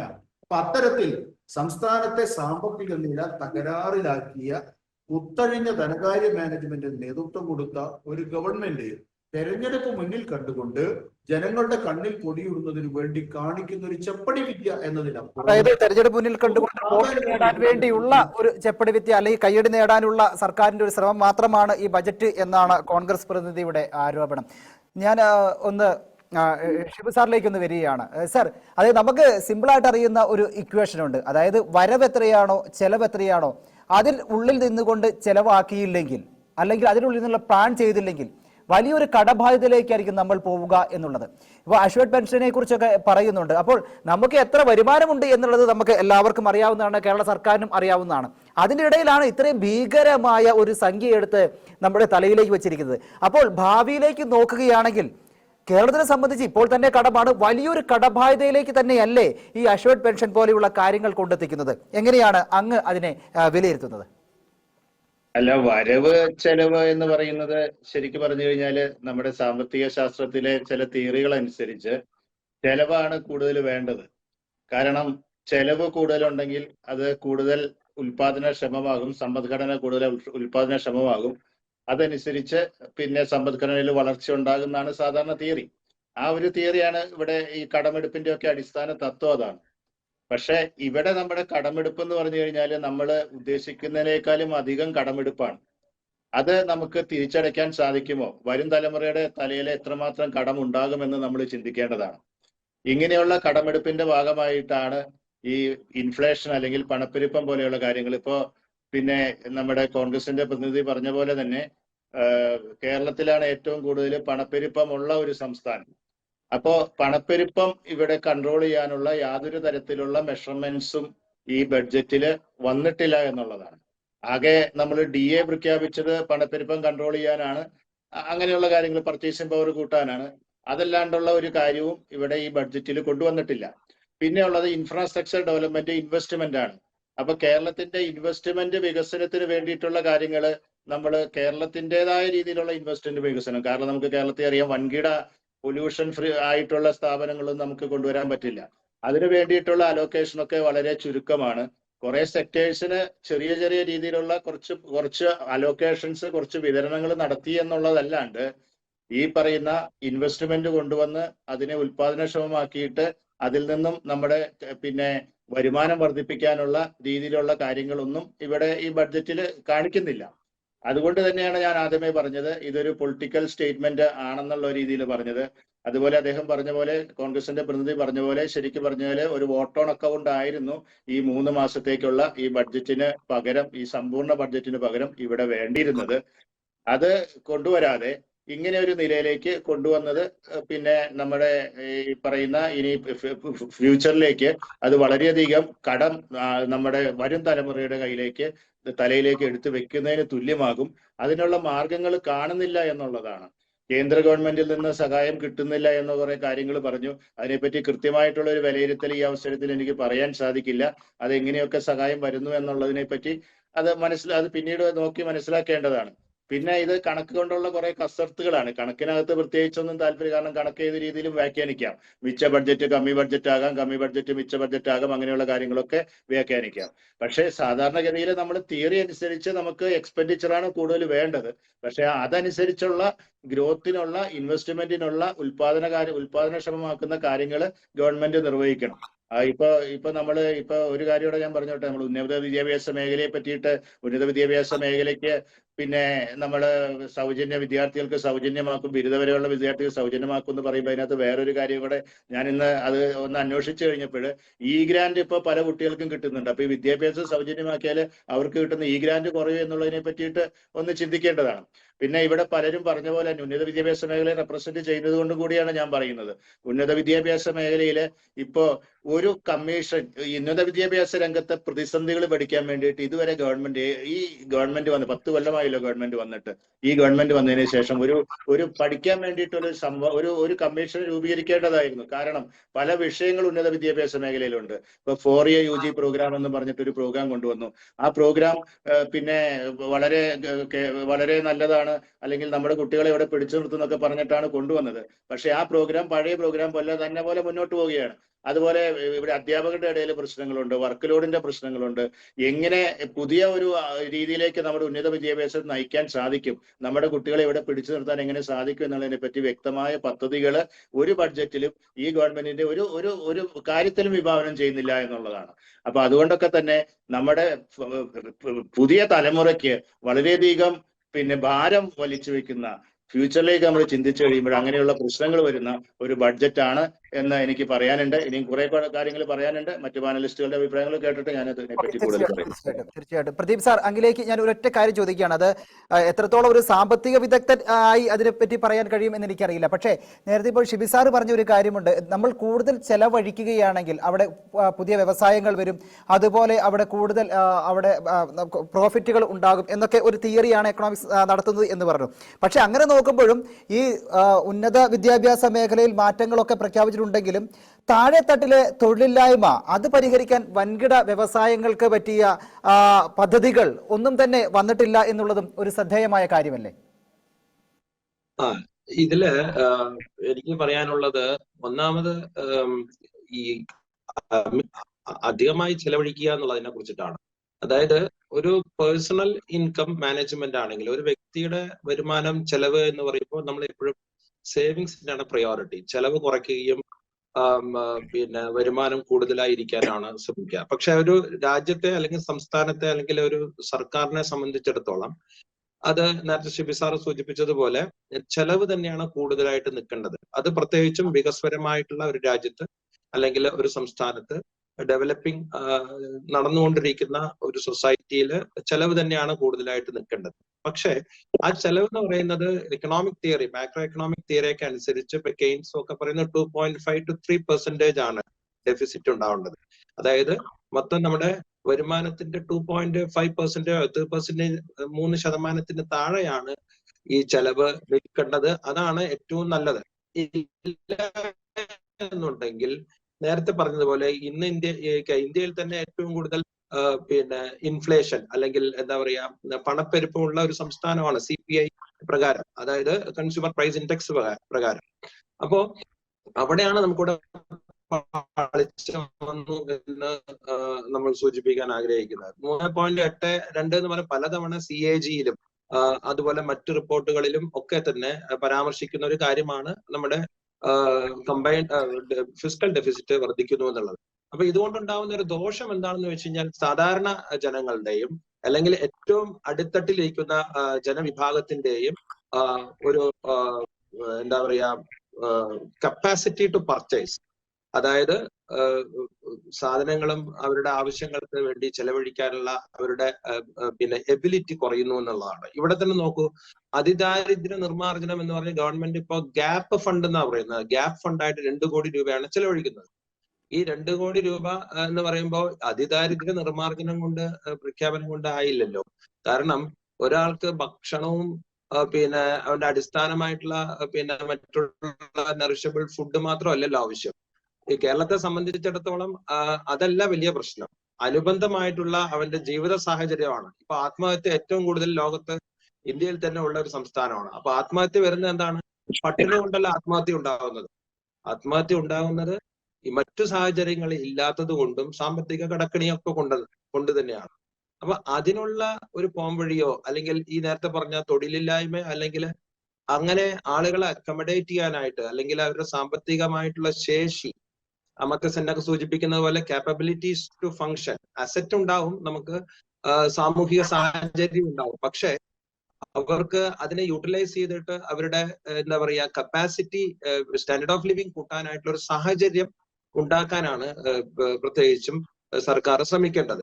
അപ്പോ അങ്ങനെ ഒരു ദീർഘകാല പരിപ്രേക്ഷ്യം അല്ലെങ്കിൽ വലിയ ഒരു ബജറ്റ്, നേരത്തെ സാർ അവിടെ മറ്റൊരു പാനലിസ്റ്റ് സൂചിപ്പിച്ചതുപോലെ ഒരു വോട്ട് ഓൺ അക്കൗണ്ടിൽ തീരാവുന്ന കേസിനെയാണ് നമ്മളിപ്പോ ബജറ്റ് എന്നൊക്കെ പറഞ്ഞ് വലിയൊരു രീതിയിൽ വലിയ വലിയ പ്രഖ്യാപനങ്ങൾ, ഒരു റെയിൽവേ തന്നെ പിന്നെ അല്ലെങ്കിൽ RRTS പോലുള്ള സംവിധാനങ്ങളൊക്കെ അനൗൺസ് ചെയ്യുമ്പോൾ നമ്മൾ ഇത്തരത്തിലുള്ള ചില കാര്യങ്ങൾ, ഇപ്പൊ പോവർട്ടി എന്നൊക്കെ പറയുമെങ്കിൽ ഇന്ത്യയിൽ തന്നെ ഏറ്റവും കുറവ് പോവർട്ടി നമ്മുടെ കേരളത്തിലാണ് എങ്കിൽ പോലും, ദാരിദ്ര്യം കേരളത്തിലാണെങ്കിൽ പോലും സാഹചര്യങ്ങൾ, ദാരിദ്ര്യം അക്യൂട്ട് ഡെസ്റ്റിറ്റ്യൂട്ട് എന്ന് പറയുന്നത് അതിദാരിദ്ര്യമില്ല എന്ന് കരുതി അതിന് തൊട്ട് മുകളിലുള്ള ദാരിദ്ര്യാവസ്ഥ ഇപ്പോഴും നിലനിൽക്കുന്നു എന്നുള്ളത് നമ്മൾ കാണാതെ പോകരുത്. അപ്പോ അതിനെ പിന്നെ അഡ്രസ് ചെയ്യാനോ, ഇപ്പൊ കുടുംബശ്രീ പോലുള്ള സകല പിന്നെ ക്ഷേമ പദ്ധതികളിലും 20, 30, 100, 50 കോടി ഇങ്ങനെ സ്പ്രെഡ് ചെയ്ത് കൊടുത്തിട്ടുണ്ട്. ഇതെല്ലാം സബ്സിഡിയോ അല്ലെങ്കിൽ ഡയറക്റ്റ് ബെനിഫിറ്റ് ട്രാൻസ്ഫർ എന്നുള്ള രീതിയിലാണ്. പക്ഷെ ഈ സംവിധാനങ്ങളിൽ മാറ്റങ്ങൾ വരുത്താനായിട്ട്, അല്ലെങ്കിൽ ഞാൻ നേരത്തെ ഉന്നത വിദ്യാഭ്യാസത്തെ കുറിച്ച് പറഞ്ഞതുപോലെ ഇതിന്റെ ക്വാളിറ്റി ഓഫ് എഡ്യൂക്കേഷൻ വർദ്ധിപ്പിക്കാനായിട്ട്, ഇൻഫ്രാസ്ട്രക്ചർ കൂട്ടാൻ, ആളുകളെ, കുട്ടികളെ, വിദ്യാർത്ഥികളെ, പാരന്റ്സിനെ, സ്വന്തം മക്കളെ ഇവിടെ പഠിപ്പിക്കാനുള്ള ഒരു സാഹചര്യം ഉണ്ടാക്കുന്ന രീതിയിലുള്ള ഒരു മാറ്റത്തിന് തുടക്കം കുറിക്കാനായിട്ടുള്ള ഒരു ശ്രമം. ഇപ്പൊ കണക്ട് ടു പിന്നെ കേരള എന്ന് പറഞ്ഞ ഒരു പിന്നെ ഉന്നത വിദ്യാഭ്യാസത്തെ ഒരു ഇനീഷ്യേറ്റീവ് ഗവൺമെന്റ് കൊണ്ടുവന്നിട്ടുണ്ട്. നല്ലതാണ്, സ്വാഗതാർഹമാണ്. പക്ഷെ അവിടെ തന്നെ നമ്മൾ നോക്കുമ്പോൾ ഇപ്പൊ അതിനെ കുറച്ച് രൂപ മാറ്റി വെച്ചിട്ടുമുണ്ട്. പക്ഷെ ഇത് കൺസീവ് ചെയ്യണം സൊസൈറ്റിയിൽ, ഇത് വേണ്ട രീതിയിൽ ഇത് ഒരു പിന്നെ പ്രചരണത്തിനുള്ള ആയുധമാക്കി മാറ്റാതെ നമുക്ക് അത് താഴെത്തട്ടിലെ കോളേജുകളിലേക്ക് സ്പ്രെഡ് ചെയ്യുമ്പോൾ ഇത് കുട്ടികളിലേക്ക് എത്തണം. നല്ല പ്രോഗ്രാമാണ്, പക്ഷെ അതിന് വേണ്ട രീതിയിലുള്ള റീച്ച് കിട്ടിയിട്ടില്ല എന്നാണ് ഞാൻ മനസ്സിലാക്കുന്നത്. അപ്പോ ഇങ്ങനെയുള്ള പിന്നെ ഇനീഷ്യേറ്റീവുകൾ പലതും വരുന്നുണ്ടെങ്കിലും അത് വേണ്ട രീതിയിൽ അത് ടാർഗറ്റ് ചെയ്യപ്പെടുന്നില്ല. അപ്പൊ അത് എന്താ സംഭവിക്കുന്നത്?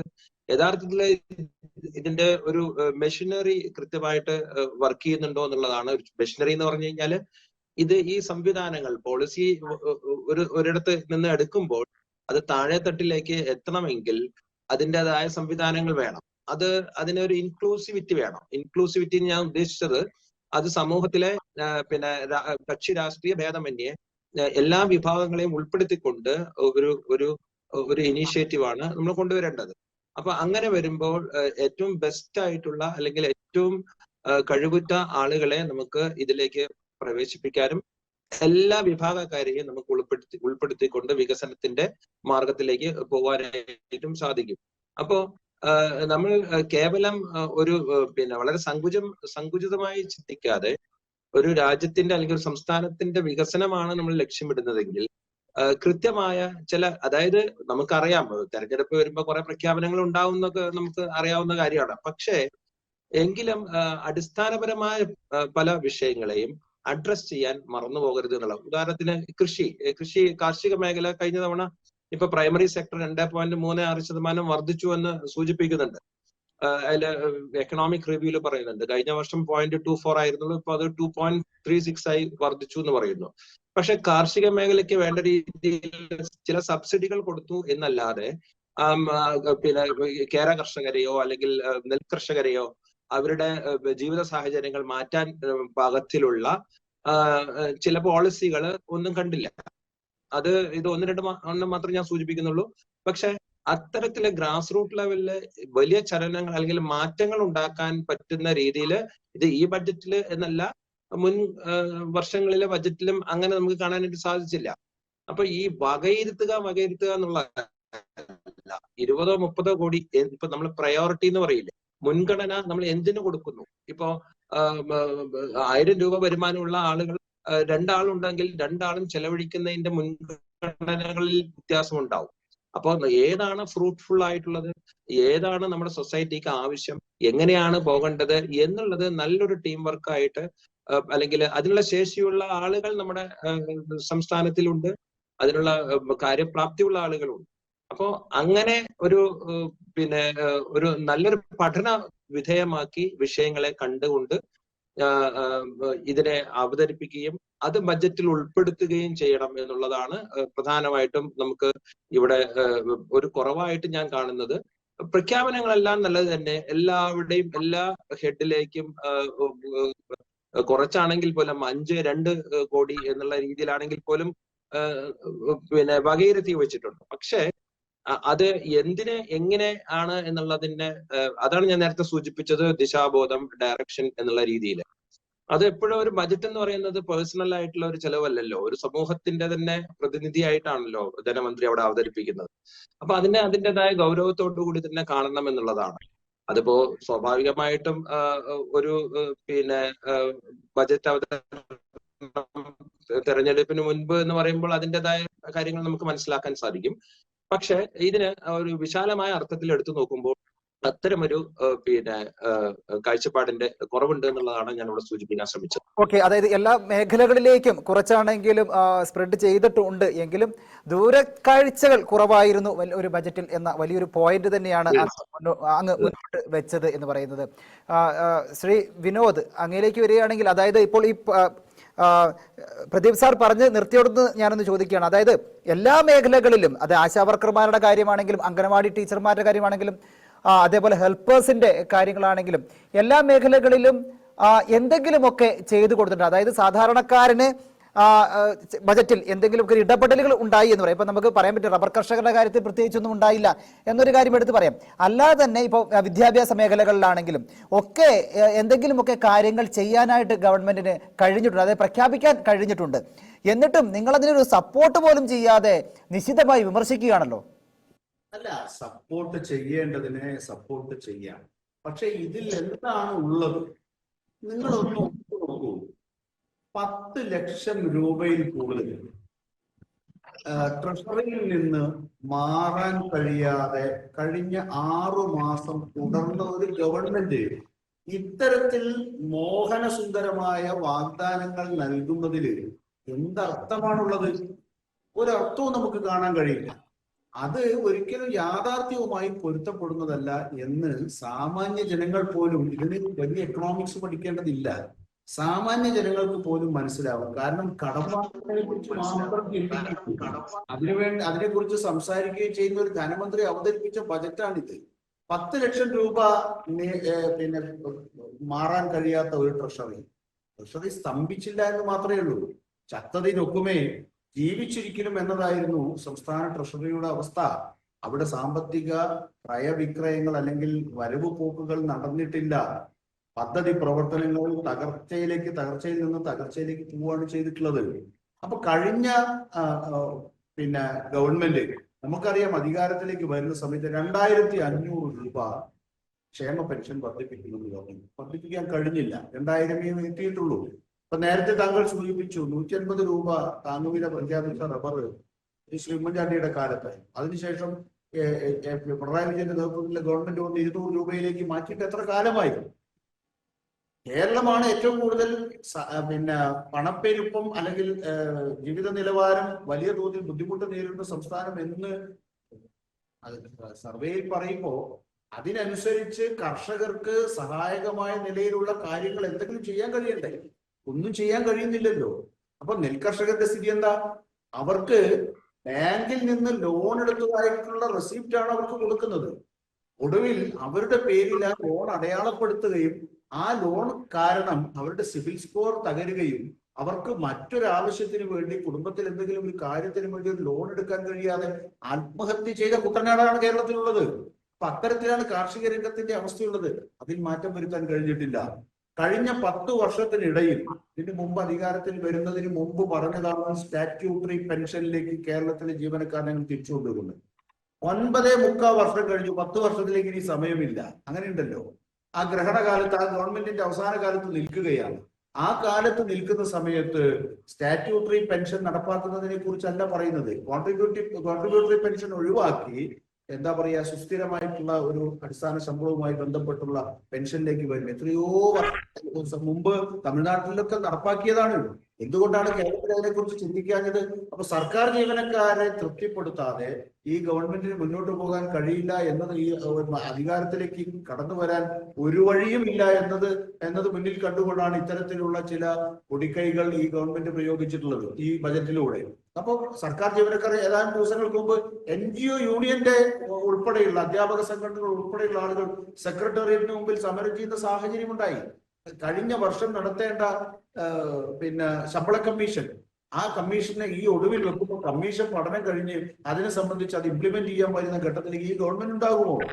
ഈ ഗവൺമെന്റ് ഉണ്ടെങ്കിൽ തന്നെ ഈ ധനമന്ത്രി ഉണ്ടാകുമോ? ഇനി ഇവർ തന്നെ അധികാരത്തിൽ വരികയാണെന്ന് സാങ്കല്പികമായ ഒരു സമ്മതത്തിലേക്ക് വരുമ്പോൾ തന്നെ ഈ ധനമന്ത്രിയാണ് നടത്തുകയെന്ന് എങ്ങനെയും പറയാൻ കഴിയുക? അപ്പം ഇത്തരത്തിൽ സാങ്കല്പികമായി വളരെ ഹൈപ്പോത്തറ്റിക്കൽ ആയിട്ടുള്ള കാര്യങ്ങൾ മുന്നോട്ട് വെച്ചുകൊണ്ട്, അത് തന്നെ യാഥാർത്ഥ്യബോധമില്ലാത്ത കാര്യങ്ങൾ മുന്നോട്ട് വെച്ചുകൊണ്ടുള്ള ഒരു ബജറ്റാണ് ഇവിടെ ഉള്ളത്. ഇനി ബജറ്റിൽ ഞങ്ങൾ കടം കുറച്ചു തവണ എങ്ങനെയാ കടം കുറച്ചുകൊണ്ട് നേരത്തെ സൂചിപ്പിച്ച ഒരു പാനലിസ്റ്റ്, ലോകം മുഴുവൻ അടഞ്ഞു പോയ, നമ്മളൊക്കെ ബന്ദിയാക്കപ്പെട്ട കോവിഡ് കാലത്ത് സാമ്പത്തിക രംഗം അടഞ്ഞു പോയതിനെ സംബന്ധിച്ച് എല്ലാവർക്കും അറിയാം. വരവില്ല, ചെലവ് മാത്രമേ ഉള്ളൂ. ആ ഘട്ടത്തിൽ നിന്ന് പതുക്കെ തിരിച്ചു കയറുന്ന സമയത്ത് അതിനെ വെച്ച് താരതമ്യം ചെയ്യുമ്പോൾ സ്വാഭാവികമായും സമ്പദ്ഘടന മുന്നോട്ട് പോയി എന്ന് പറയുന്നതിൽ എന്തർത്ഥമാണുള്ളത്? അതിനു മുമ്പ് പുഷ്കലമായ സാമ്പത്തിക ഘടനയുള്ള കാലത്തെ ഈ കാലവുമായി താരതമ്യം ചെയ്യുമ്പോഴാണ് നമുക്ക് മനസ്സിലാക്കാൻ കഴിയുക ഏറ്റവും താഴെ തട്ടിലാണ് ഇവിടുത്തെ ധനകാര്യ മാനേജ്മെന്റ് പെർഫോം ചെയ്തത് എന്ന് കാണാൻ കഴിയും. അതുകൊണ്ടാണ് പറഞ്ഞു, ഇപ്പൊ വന്യജീവി ശല്യം വലിയ തോതിൽ കർഷകർ നേരിടുന്ന ഒരു പ്രയാസമാണ്. അവിടെ വെച്ച പണം ചെലവഴിക്കാൻ കഴിയുന്നില്ലെന്ന്. പിന്നെ അടുത്ത വർഷം ഞങ്ങൾ 80 കോടി വെച്ചു, ഈ വർഷം 100 കോടി വെക്കുന്നു എന്ന് പറയുന്നതിൽ എന്ത് കാര്യമാണുള്ളത്?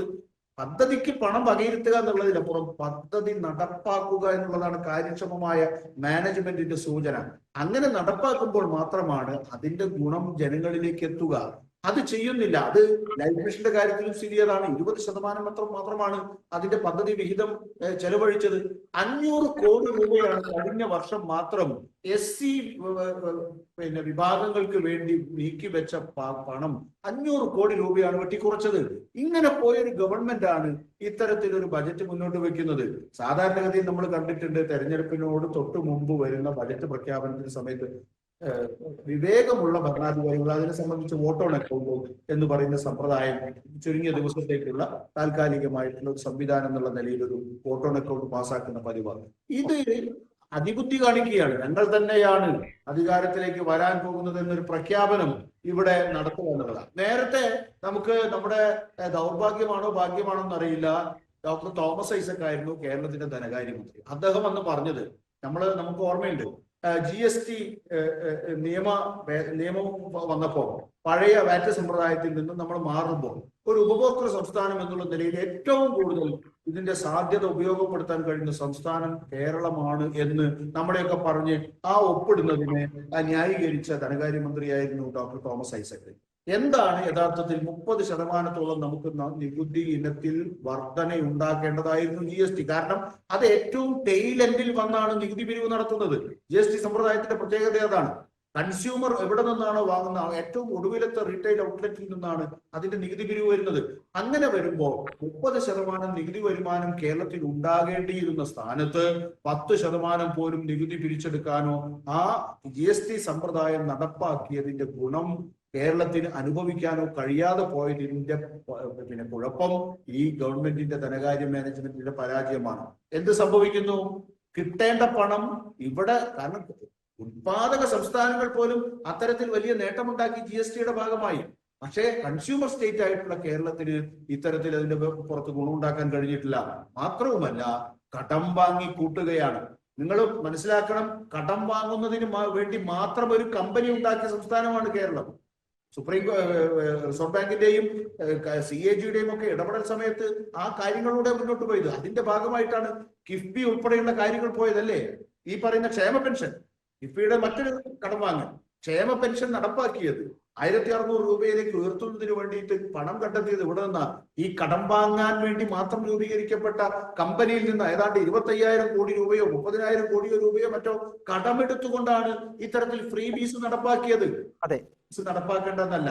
പക്ഷെ അങ്ങനെ നടപ്പാക്കുമ്പോൾ കടം കൊണ്ട മുതൽ കൊണ്ടാണ് ഇത്തരം കാര്യങ്ങൾ ചെയ്യുന്നത് എന്ന് കാണാതെ പോകരുത്. അപ്പൊ കടം വാങ്ങി തന്നെയാണ് കേരളം മുന്നോട്ട് പോകുന്നത്. കടം വാങ്ങാനായിട്ട് തന്നെ ഒരു സമിതി ഉണ്ടാക്കി സ്ഥലമാണ്.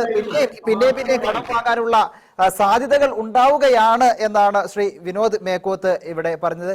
ഷിബി സാർ, ഞാനൊരു കാര്യം ചോദിച്ചുകൊള്ളട്ടെ. അതായത് ഈ വയനാട് ദുരന്തം പോലെയുള്ള വലിയ ആഘാതങ്ങൾ ഉണ്ടാകുന്ന ഒരു പശ്ചാത്തലമാണ്.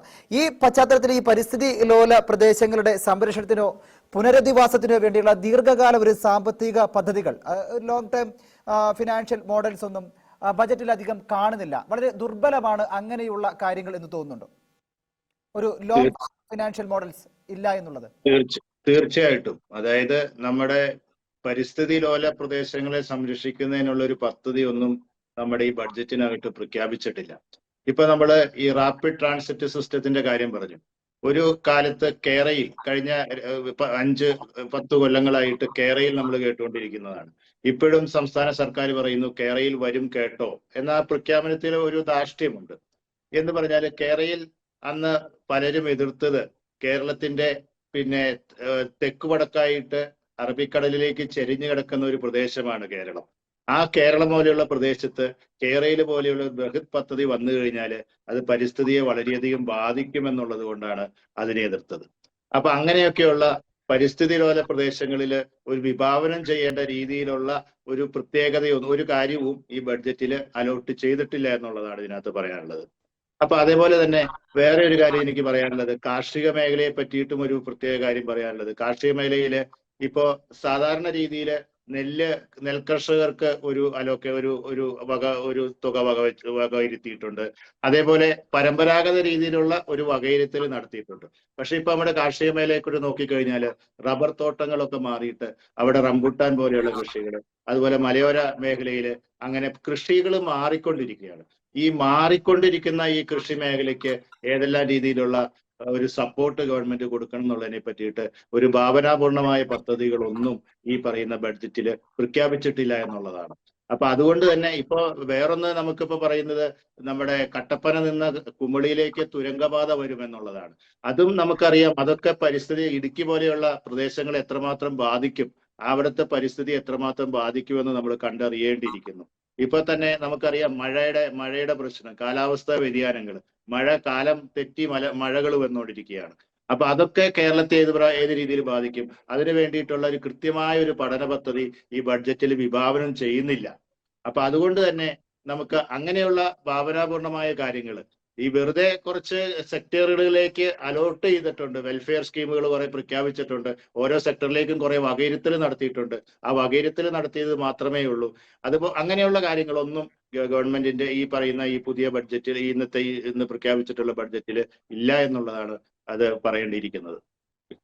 തീർച്ചയായിട്ടും സാർ പറഞ്ഞത് വളരെ ഭാവനാപൂർണമായ ഒരു ബജറ്റ് ആയിരുന്നില്ല. എന്തൊക്കെയോ കുറെ കാര്യങ്ങൾ പറയുക മാത്രമാണ് ചെയ്തത് എങ്കിലും പക്ഷേ നമുക്കത് അംഗീകരിക്കാൻ ഒരു ബുദ്ധിമുട്ട് ഉണ്ടാകുന്ന രീതിയിലാണ് സാർ ഇപ്പോൾ പറഞ്ഞത്. പ്രദീപ് സാർ, അങ്ങനെയൊക്കെ വരികയാണെങ്കിൽ അതായത് കുറെ കണക്കുകൾ നിരത്തിക്കൊണ്ടുള്ള കാര്യങ്ങൾ സാധാരണക്കാരന്, അതായത് സാധാരണ ജനങ്ങൾക്ക് വോട്ട് ചെയ്യാൻ പോകുന്ന സാധാരണക്കാരന് ഈ ബജറ്റിൽ എന്ത് ലഭിക്കും എന്നാണ് അങ്ങ് കരുതുന്നത്? സാധാരണക്കാരനെ സംബന്ധിച്ചിടത്തോളം ഇത്തരം പ്രഖ്യാപനങ്ങൾ കൊണ്ടായില്ല. അത് ഇനിയിപ്പോ വരുന്ന ഗവൺമെന്റ് ഇടതാണോ വലതാണോ എന്നറിയില്ല. ആരായാലും ഇത്തരം കാര്യങ്ങൾ ഇതിന്റെ സാധാരണ ജനങ്ങളിലേക്ക് ഇത് എത്തണമെങ്കിൽ ഇതിന് കൃത്യമായിട്ടുള്ള സ്ട്രാറ്റജിയും കാര്യങ്ങളും മുന്നോട്ട് വെക്കണം എന്നുള്ളതാണ്. ആ ബജറ്റിൽ ഇങ്ങനെ ബ്ലണ്ടായിട്ട് പറയുകയല്ല വേണ്ടത്. മറ്റൊരു കാര്യം സൂചിപ്പിക്കേണ്ടത്, ഇതിനകത്ത് നമുക്ക് ഡിസ്ട്രസ്ഡ് അല്ലെങ്കിൽ ഏറ്റവും ശ്രദ്ധിക്കേണ്ട ഒരു വിഷയം എന്ന് പറയുന്നത്, കേരളം പോലെ ആയുർദൈർഘ്യം വളരെ ഉയർന്ന നിൽക്കുന്ന ഒരു സംസ്ഥാനത്ത് ഇപ്പൊ വയോധികരുടെ ശതമാനവും മൊത്തം ജനസംഖ്യയില് 60 വയസ്സിന് മുകളിലുള്ള ആളുകളുടെ റിട്ടയർ ചെയ്ത് നിൽക്കുന്ന ജീവിതത്തിൽ, അതായത് വാർദ്ധക്യമായിട്ട് നിൽക്കുന്ന ആളുകളുടെ എണ്ണം കൂടുതലാണ്. അപ്പൊ ഇവരെ അഡ്രസ് ചെയ്യുന്ന രീതിയിൽ അവരുടെ പ്രശ്നങ്ങളും ആരോഗ്യവും പരിപാലനവും ജീവിതവും സാഹചര്യവും വരുമാനവും ഒക്കെ ഈ ഒരു ക്ഷേമ പെൻഷൻ കൊണ്ട് മാത്രം തീരാവുന്ന കാര്യങ്ങളല്ല അവരുടെ വിഷയങ്ങൾ. അപ്പോ അതിനെ എങ്ങനെയാണ് കാണേണ്ടത്? ഇപ്പൊ ആരോഗ്യ പരിപാലന രംഗത്തെ നേട്ടങ്ങളൊക്കെ ബജറ്റിൽ പലവിടെയും പറയുന്നുണ്ടെങ്കിലും ഈ ഏജിങ് എന്ന് പറയുന്നത് വലിയൊരു വിഷയമായിട്ട് ഇന്ന് കേരളം നേരിടുന്ന ഒരു കാര്യമാണ്. അതായത് വയോധികരുടെ പ്രശ്നം. അതിനെക്കുറിച്ച് കൃത്യമായിട്ടുള്ള ഒരു മാർഗനിർദ്ദേശം ഒന്നും എവിടെയും കണ്ടില്ല എന്ന് മാത്രമല്ല, ഈ യുവാക്കളുടെ പ്രശ്നം. യുവാക്കൾ എന്ന് പറഞ്ഞു കഴിഞ്ഞാൽ തൊഴിലില്ലായ്മ ഇല്ല അല്ലെങ്കിൽ അതിന്റെ ശതമാനം ഒന്നും കാണിച്ച് നമുക്ക് 4.4 എന്നൊക്കെ പറഞ്ഞ് കാണിക്കുന്നുണ്ടെങ്കിൽ പോലും തൊഴിലില്ലായ്മ എന്ന് പറഞ്ഞാൽ ഇപ്പോ ഇവിടെ കേരളത്തിൽ എന്താണ് രജിസ്റ്റേർഡ് ആയിട്ടുള്ള ആളുകളുടെ എണ്ണം കുറവാണ്. മിക്ക ആളുകളും പുറത്താണ് പല രീതിയിലും. അതായത് രൂക്ഷമായിരിക്കുന്ന അല്ലെങ്കിൽ യുവാക്കൾ അല്ലെങ്കിൽ വളരെ പിന്നെ പ്രതിസന്ധിയിൽ തന്നെയാണ് ഇവിടെ ഇരിക്കുന്നത്. കൂടാതെ തന്നെ പ്രവാസികളായിട്ടുള്ള ആളുകളും ഈ പ്രവാസികൾ പലരും തിരിച്ച് കേരളത്തിലേക്ക് തിരിച്ച് റിട്ടേൺ മൈഗ്രൻസ് ഇപ്പൊ നടന്നുകൊണ്ടിരിക്കുകയാണ്, അല്ലെങ്കിൽ ഏറ്റവും കൂടുതൽ തിരിച്ച് വന്നുകൊണ്ടിരിക്കുകയാണ്. അവരെ പുനരധിവസിപ്പിക്കാനും അവർക്ക് ഒരു അക്കോമഡേഷൻ കേരളത്തിൽ വേണ്ട രീതിയിൽ കൊടുക്കാനും ഒരു കൃത്യമായിട്ടുള്ള ഒരു കാര്യങ്ങൾ നമ്മൾ ഒരുക്കി കൊടുക്കേണ്ടതായിട്ടുണ്ട്. അതൊക്കെയാണ് ബഡ്ജറ്റിൽ നമ്മൾ പ്രയോറിറ്റൈസേഷൻ ആയിട്ട് പ്രത്യേകിച്ച് നമുക്ക് നൽകേണ്ടതായിട്ട് വരുന്നതെന്ന് തോന്നുന്നു. അപ്പോ ഒന്ന് ഈ വയോധികരാണെങ്കിലും അതുപോലെ തന്നെ യുവാക്കളാണെങ്കിലും പിന്നെ അതുപോലെ തന്നെ സാധാരണ ജനങ്ങളും ഏറ്റവും അടിത്തട്ടിൽ നിൽക്കുന്ന ആളുകളെയും പരിഗണിച്ചുകൊണ്ടായിരിക്കണം ബഡ്ജറ്റ് യഥാർത്ഥത്തിൽ ജനകീയമായിട്ടുള്ള ബഡ്ജറ്റ് വരേണ്ടത്. പ്രഖ്യാപനങ്ങൾ ഇങ്ങനെ സ്പ്രെഡായി കൊടുത്തത് കൊണ്ട് മാത്രമല്ല, അതിന് കൃത്യമായിട്ടുള്ള അർത്ഥവും കൂടി കാണണമെന്നുള്ള ഒരു പ്രഖ്യാപനങ്ങൾ മാത്രം പോരാ, അത് പ്രാവർത്തികമാക്കാനുള്ള കാര്യങ്ങൾ കൂടി ചെയ്യണം. അതാണ് അപ്പൊ പ്രദീപ് സാർ ചൂണ്ടിക്കാണിച്ചത്. വിനോദേട്ട, വളരെ ചുരുങ്ങിയ സമയമേ ഉള്ളൂ നമുക്ക്. അങ്ങേക്ക് ഈ റൗണ്ടിൽ വളരെ കുറച്ച് സമയമായിരിക്കും ഒരു പക്ഷേ കിട്ടാൻ പോകുന്നത്. അതായത് എല്ലാ കുറ്റവും കേന്ദ്രത്തിന്റെ തലയിൽ ചാരുന്ന ഒരു ധനമന്ത്രിയെ നമുക്കിന്ന് കാണാൻ കഴിഞ്ഞു. സ്വന്തം നികുതി പിരിവിലെ വീഴ്ചകളും കെടുകാര്യസ്ഥയുമെല്ലാം മറച്ച് വെച്ചുകൊണ്ടുള്ള ഒരു ബജറ്റ് അവതരണമാണ് എന്ന് പ്രതിപക്ഷത്തിന് ഒരു ആരോപണമുണ്ടോ? കേന്ദ്രത്തിന്റെ ബുദ്ധിമുട്ടിക്കലുകൾ പ്രതിപക്ഷ പാർട്ടികൾ ഭരിക്കുന്ന സംസ്ഥാനങ്ങൾ എല്ലാവരും അനുഭവിക്കുന്നതാണ്. പക്ഷേ അതിനെ മറികടക്കാൻ അത് പറഞ്ഞുകൊണ്ടിരിക്കലല്ല ഒരു ഗവൺമെന്റിന്റെ ഉത്തരവാദിത്വം. അതിനെ മറികടക്കാൻ കർണാടകയാണെങ്കിലും തമിഴ്നാടാണെങ്കിലും BJP ഇതര ഗവൺമെന്റുകൾ ഭരിക്കുന്ന സംസ്ഥാനങ്ങൾ അതിന് മാർഗം കണ്ടെത്തുന്നുണ്ട്. ഞാൻ പറഞ്ഞല്ലോ, GST സമ്പ്രദായം ഏർപ്പെടുത്തിയിട്ട് ഏറ്റവും കൂടുതൽ നേട്ടം ഉണ്ടാക്കേണ്ട സംസ്ഥാനമായിട്ട് പോലും ആ നേട്ടത്തിലേക്ക് എത്താൻ സംസ്ഥാന ഗവൺമെന്റിന് കഴിയുന്നില്ലെങ്കിൽ കേന്ദ്ര ഗവൺമെന്റിനെ പഴിചാരിയത് കൊണ്ട് മാത്രം ഫലമില്ല എന്ന് ജനങ്ങൾ മനസ്സിലാക്കും. അതുകൊണ്ട് തന്നെ ഇവിടെ തകർന്ന ഒരു ധനകാര്യ മാനേജ്മെന്റ്, ഇവിടെ കടം വാങ്ങി കഴിയാം എന്ന് ചിന്തിക്കുന്ന ഒരു ഗവൺമെന്റ്, ഇവിടെ പറഞ്ഞ കാര്യങ്ങളൊന്നും പാലിച്ചില്ലെങ്കിലും തങ്ങൾ അധികാരത്തിലേക്ക് പോകുന്നതിന് റീൽസ് ഇട്ടുകൊണ്ടും സോഷ്യൽ മീഡിയ പ്രൊമോഷൻ കൊണ്ടും അവരുടെ ഈ പറയുന്ന സാമൂഹ്യ മാധ്യമ ശൃംഖലകളുടെ സ്വാധീനം കൊണ്ടുമൊക്കെ ജനങ്ങളുടെ കണ്ണിൽ പൊടിയിട്ട് അവരെ മയക്കി കിടത്താൻ കഴിയും എന്ന് പ്രതീക്ഷിച്ചു പോയവരാണവർ. ഒരു രംഗത്തും മുന്നോട്ട് പോകാൻ കഴിയാത്ത ഒരു ഗവൺമെന്റിന്റെ അവസാനത്തെ ഒരു എന്താ പറയാ തീർത്തും ദുർബലമായ ഒരു രോദനമാണ് ഈ ബജറ്റ് അവതരണത്തിൽ നമ്മൾ കണ്ടത്. കേരളത്തെ കൺവിൻസ് ചെയ്യാൻ, കേരളത്തിലെ ജനങ്ങളെ ബോധ്യപ്പെടുത്താൻ, കേരളത്തിലെ ജനങ്ങൾക്ക് വിശ്വാസയോഗ്യമായ ഒരു ഡോക്യുമെന്റ് ആണ്, ഒരു പ്രഖ്യാപനമാണ് എന്ന തോന്നൽ ഉണ്ടാക്കാൻ പോലും കഴിയാത്ത തരത്തിൽ 2-2.5 മണിക്കൂർ നമ്മുടെ നിയമസഭയുടെ സമയം കവർന്നെടുത്തു എന്നതിലപ്പുറം ഈ ബജറ്റ് കൊണ്ട് ഒരു ഫലവും ഒരു ഗുണവും കേരള ഗവൺമെന്റിനോ കേരള സംസ്ഥാനത്തെ ജനങ്ങൾക്കോ കേരളത്തിലെ ചെറുപ്പക്കാർക്കോ ഇവിടുത്തെ മറ്റ് വ്യവസായികൾക്കോ കാർഷിക രംഗത്ത് പ്രവർത്തിക്കുന്നവർക്കോ ഒന്നും ഉണ്ടാകില്ല എന്ന് മാത്രമാണ് ആ കാര്യത്തിൽ സൂചിപ്പിക്കാനുള്ളത്. മറ്റൊന്ന്, ബജറ്റ് വരും, യാഥാർത്ഥ്യബോധത്തോടു കൂടിയുള്ള ബജറ്റ് വരും, അത് ജനങ്ങളുടെ അഭിപ്രായ ഗതിയെ പ്രതിനിധീകരിക്കുന്നതായിരിക്കും. അത് അടുത്ത തെരഞ്ഞെടുപ്പിന് ശേഷം വരും എന്ന് തന്നെയാണ് പ്രതിപക്ഷ നേതാവ് സൂചിപ്പിച്ചിട്ടുള്ളത്. ഒരു നല്ല ബജറ്റ് അടുത്ത തെരഞ്ഞെടുപ്പിന് ശേഷം വരും. അതായത് കോൺഗ്രസ് പ്രതിനിധി പറയുന്നത് അടുത്ത ഗവൺമെന്റ് എന്ത് വന്നാലും UDF തന്നെ ആയിരിക്കും എന്നുള്ളതാണ് പറഞ്ഞു വെക്കുന്നത് എന്ന് തോന്നുന്നു. ഓക്കെ, ഭരണപക്ഷത്തിന് ഇത് വികസന ബജറ്റും പ്രതിപക്ഷത്തിന് ഇത് വഞ്ചനാ ബജറ്റുമായിരിക്കാം. എന്നാൽ മലയാളിയെ സംബന്ധിച്ച് ഇത് അതിജീവനത്തിന്റെ ഒരു ബജറ്റാണ്.